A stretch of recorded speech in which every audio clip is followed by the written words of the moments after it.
السلام علیکم ناظرین، پروگرام میں خوش آمدید۔ ناظرین، پروگرام کے آغاز میں ماحولیات کے حوالے سے ایک بات، کیونکہ ماحولیات بہت ہی ایک حساس مسئلہ بن گیا ہے، اور گزشتہ روز وفاقی وزیر موسمیاتی تبدیلی جو ہے شیری رحمان، انہوں نے ایکسپرٹس کے ساتھ بیٹھ کر اس بات پر خبردار کیا ہے کہ 2025 کے بعد پاکستان ان ممالک میں شامل ہو جائے گا جن میں پانی کی شدید قلت پیدا ہو سکتی ہے، راشنی کرنا پڑے گی۔ اور جنوبی افریقہ کی ایک مثال ہمارے سامنے ہے، جوہانسبرگ آلموسٹ ختم ہو گیا ہوا شہر ہے، وہاں اب صرف چند ایسے عمرا رہتے ہیں جو پانی بہت مہنگے داموں خریدنے کی شکت رکھتے ہیں۔ ناظرین، پچھلے دنوں اسلام آباد کے جنگل میں آگ لگی، آگ تو خیر بجھا دی گئی، لیکن پھر ایک ہولناک انکشاف ہوا۔ گزشتہ روز یہ انکشاف ہوا کہ کچھ دو لڑکے آگ لگا رہے تھے، اور آگ لگاتے ہوئے ان کی ویڈیو کسی تیسرے شخص نے شوٹ کی اور وہ سوشل میڈیا پر وائرل کر دی۔ پولیس نے اس کی تحقیقات کی تو ایک اور انکشاف ہوا۔ انکشاف یہ ہوا کہ وہ دو نوجوان اور ایک خاتون، نوجوان لڑکی کہہ لیں، جو ٹک ٹاکر ہیں، انہوں نے اپنے ٹک ٹاک کے لیے جو ہے وہ اسلام آباد کے جنگل کو داؤ پر لگا دیا۔ اب آپ یہ دیکھیے کہ یہ نوجوان طبقہ جو ہے، نوجوان پڑھے لکھے نوجوان ہیں، سمجھدار ہیں، ٹک ٹاک بناتے ہیں اویئرنیس پیدا کرنے کے لیے، لیکن اس اویئرنیس پیدا کرنے کے لیے بنائے گئے ٹک ٹاک میں انہوں نے جنگل کو آگ لگا دی۔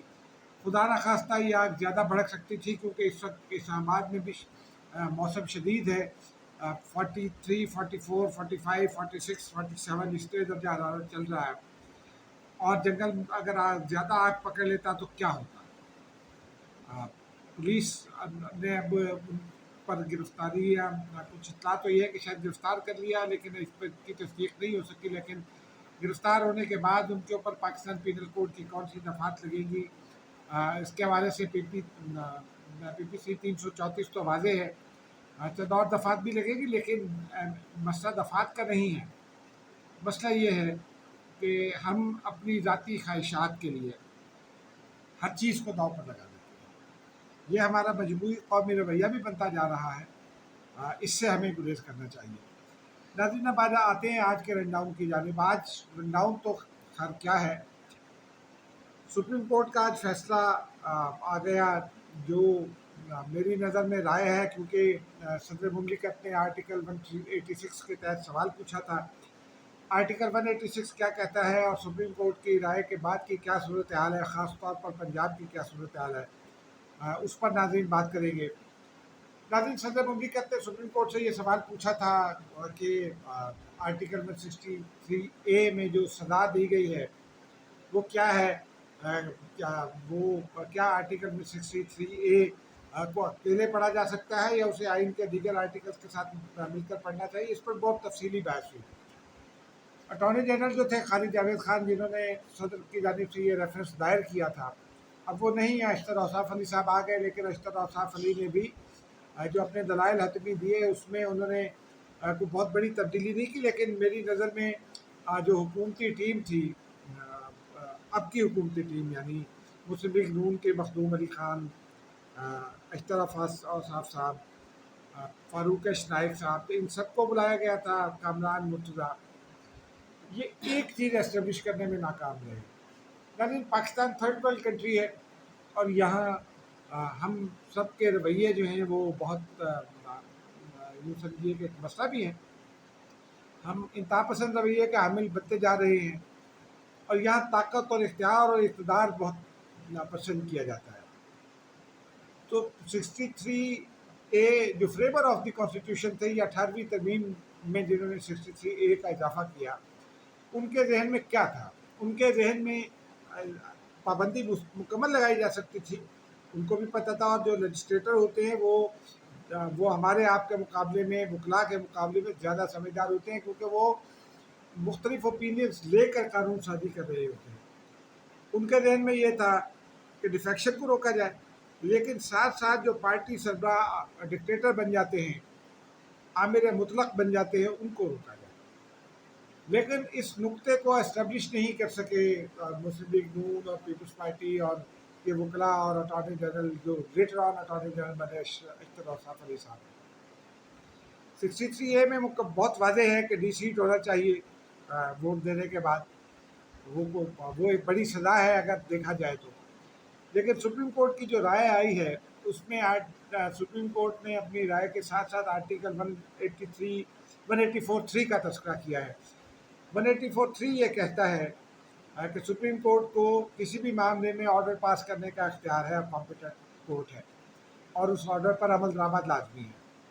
लेकिन 186 ये कहता है कि सदर मुमलिकत कोई सवाल रख सकते हैं जहाँ आइन की तशरीह की ज़रूरत हो, और ये राय सुप्रीम कोर्ट देती है और ये बाइंडिंग नहीं होती। लेकिन अब ये नई सूरत पैदा हो गई है। इस पर बाद वकला ये कहते हैं कि ये बाइंडिंग है, बाद वकला का ये कहना है कि नहीं, ये बाइंडिंग नहीं है, क्योंकि बुनियादी सवाल तो 186 का है। लेकिन इसके नतीजे में सूरत बहुत दिलचस्प हो गई है। कौमी असम्बली में तो इतना अफेक्ट नहीं है। कौमी असम्बली में बहुत वाज़े है आइन, कानून और रूल्स कि जो मुनरिफ थे PTI के, जिन्होंने इख्तलाफ किया था, उन्होंने वोट नहीं किया, इसलिए उनके ऊपर डिफेक्शन क्लॉज नहीं लग सकती। और उन्होंने चूँकि वोट नहीं दिया तो इसलिए उनको डिसरीट होने का भी कोई खदशा नहीं है। बॉल पार्लियामेंट के कोर्ट में डाल दिया सुप्रीम कोर्ट ने कि वो इस हवाले से कानून साजी करे। देखिए अब क्या कानून साजी होती है। लेकिन पंजाब में सूरत दिलचस्प हो गई है। पंजाब की सूरत के हवाले से बाद में बात करते हैं, लेकिन थोड़ी सी मरकज़ की बात कर रहे हैं कि इतलात ये है कि हुकूमत पर बाद हल्कों की जानिब से ये तजवीज़ दी जा रही है हुकूमत को कि अदली इलेक्शन में चली जाए, सख्त फैसले कर ले। मेरी इतला ये है कि मियाँ नवाज शरीफ और आसिफ अली जरदारी के दरमियान जो इत्तफाक राय पाया है वो खबर मुकम्मल तौर पर दुरुस्त है। आसिफ अली जरदारी ने उसका ऐलान भी किया और शहबाज शरीफ साहब के साथ एग्री नहीं किया मियाँ नवाज शरीफ साहब ने।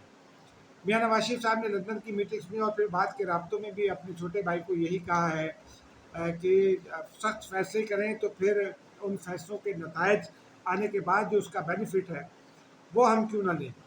अगर हमने सख्त फैसले करने हैं, अनपॉपुलर फैसले करने हैं, तो फिर हमारी हुकूमत अगर ख़त्म हो जाती है, इलेक्शन में चले जाते हैं, तो उसका तो सरासर फ़ायदा इमरान खान साहब को होगा।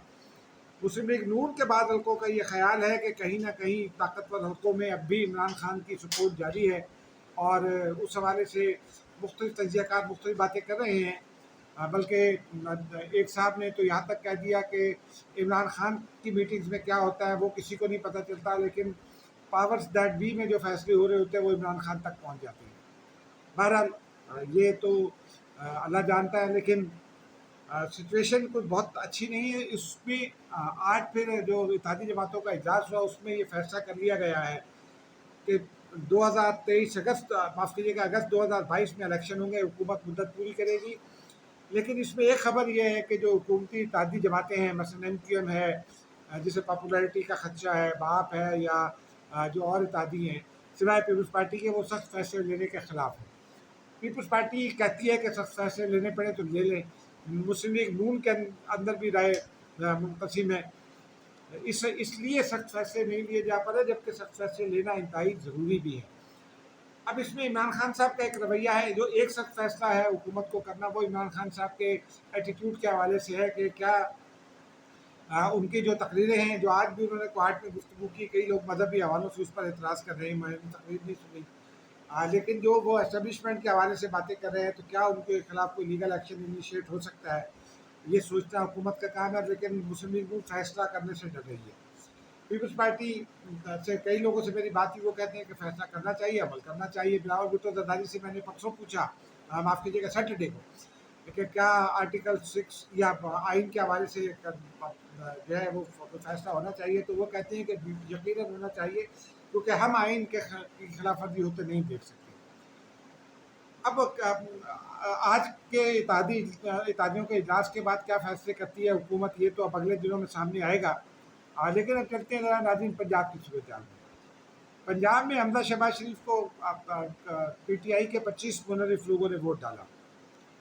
अब उसमें एक दिलचस्प सूरत हाल ये है कि आज जब इलेक्शन कमीशन की समाअत हुई फैसला महफूज करने से पहले, तो PTI के वकील ने ये बताया कि जनाब हमने तो हमारे कायद ने यानी इमरान खान साहब ने अरकान को मुतनब्बे किया था कि वो वोट ना करें हमजा शहबाज के हक़ में। तो जब इलेक्शन कमीशन ने पूछा कि कैसे, तो उन्होंने बताया कि हमारे इमरान खान साहब ने ट्विटर के ज़रिए ये पैगाम दिया। ट्विटर के ज़रिए आइनी तौर पर कोई पैगाम नहीं है। एक ये लकूना मौजूद है, इलेक्शन कमीशन को इसी हवाले से फैसला कर रहा था। लेकिन एक और बात है जिसको सुप्रीम कोर्ट ने अपनी राय में भी आज बहुत वादे कर दिया है, वो उन्होंने कहा है कि डी सीट को मुनरिफ को डी सीट होना चाहिए, उसका वोट काउंट नहीं होना चाहिए। लेकिन सुप्रीम कोर्ट ने ये ज़रूर कहा है कि पार्लिमानी पार्टी का फैसला, तो पार्लिमानी पार्टी का तो कोई इजलास ही नहीं हुआ, मुस्लिम लीग नून के वकील ने भी तस्लीम किया। लेकिन अब एक गुमगू की सूरत हाल है, क्योंकि 184(3) का तस्करा सुप्रीम कोर्ट ने किया, तो इसलिए हुकूमत कानूनी राय लेगी। हमजा शहबाज आज इस्तीफ़ा देना चाहते थे, लेकिन उनको भी उनकी टीम ने रोका और वो कानूनी राय लेने के बाद ही कोई फैसला किया जाएगा। लेकिन जो खेल है वो बहुत दिलचस्प है। पीटीआई के पास इस वक्त 158 अपने हैं, और मुस्लिम लीग काफ के जो वोट है वो कितने परवेज़ इलाही के साथ है और कितने चौधरी शुजात हुसैन के साथ है, ये अगले दिनों में सामने आएगा। लेकिन वो वादे नहीं है। तो अगर पीटीआई और काफली के वोट मिला भी लिए जाएं तो वो कम होते हैं पीटीआई के मुकाबले में। बाज़ कैलकुलेशन में 1 का फ़र्क है, बाज़ कैलकुलेशन में 4 में कोई 10 का फ़र्क है।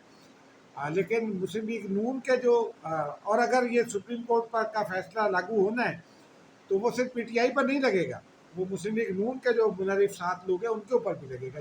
जलील सदकपुरी का जो ग्रुप है उनके ऊपर भी लगेगा, इसलिए पीटीआई को वो वोट नहीं जा सकता है।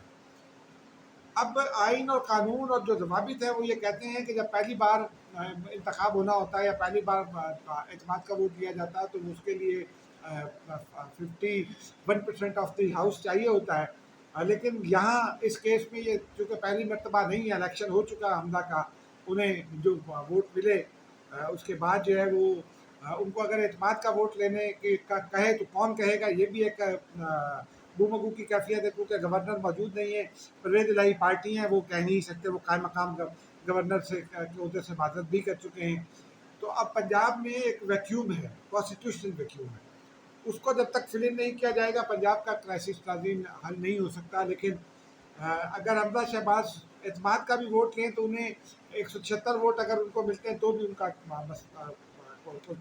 वो तसव्वुर होंगे, विनर तसव्वुर होंगे। लेकिन अगर परवेज़ इलाही साहब तहरीक अदम एतमाद लेकर आते हैं तो तहरीक अदम एतमाद कामयाब नहीं हो सकती, क्योंकि पंजाब असम्बली में 371 का हाउस है, उसका 51% क्रिएट करना, 51% जमा करना वो परवेज़ इलाही साहब के ज़िम्मे होगा। और फिर इस फैसले में जब इलेक्शन कमीशन ये फैसला करेगा तो उसको एक सवाल का जवाब और भी देना है। तो परवेज़ इलाही तो पीटीआई नहीं है, पीटीआई की पार्लिमानी पार्टी ने उनको नामजद किया लेकिन उसके बारे में उनको ये हिदायत नहीं की गई और परवेज़ इलाही साहब ने रेफरेंस भेजा, तो इसकी लीगल हैसियत क्या है। नाज़रीन, ये अब इलेक्शन कमीशन में ताज़ा इत्तला ये है कि इलेक्शन कमीशन ने कॉज लिस्ट तब्दील कर दी है। कल इसका फैसला सुनाना था, लेकिन अब ये फैसला चंद दिन बाद सुनाया जाएगा, क्योंकि सुप्रीम कोर्ट की राय की रोशनी में इलेक्शन कमीशन अपना जायज़ा लेगा, कानूनी आरा गैदर करेगा और उसके बाद फिर वो मुनरिफ अरकान के हवाले से अपना फैसला सुनाएगा। देखते हैं क्या फैसला आता है। लेकिन मुझे ये लगता है कि पंजाब में पीटीआई मुनरिफ अरकान का केस हार जाएगी। ताहम हतमी फैसला देखते हैं क्या आता है, और हुकूमत सुप्रीम कोर्ट की राय के ख़िलाफ़ कोई अपील करती है या नहीं, ये भी अभी देखने की बात है। नाज़रीन, मुझे इजाज़त दीजिए। अल्लाह।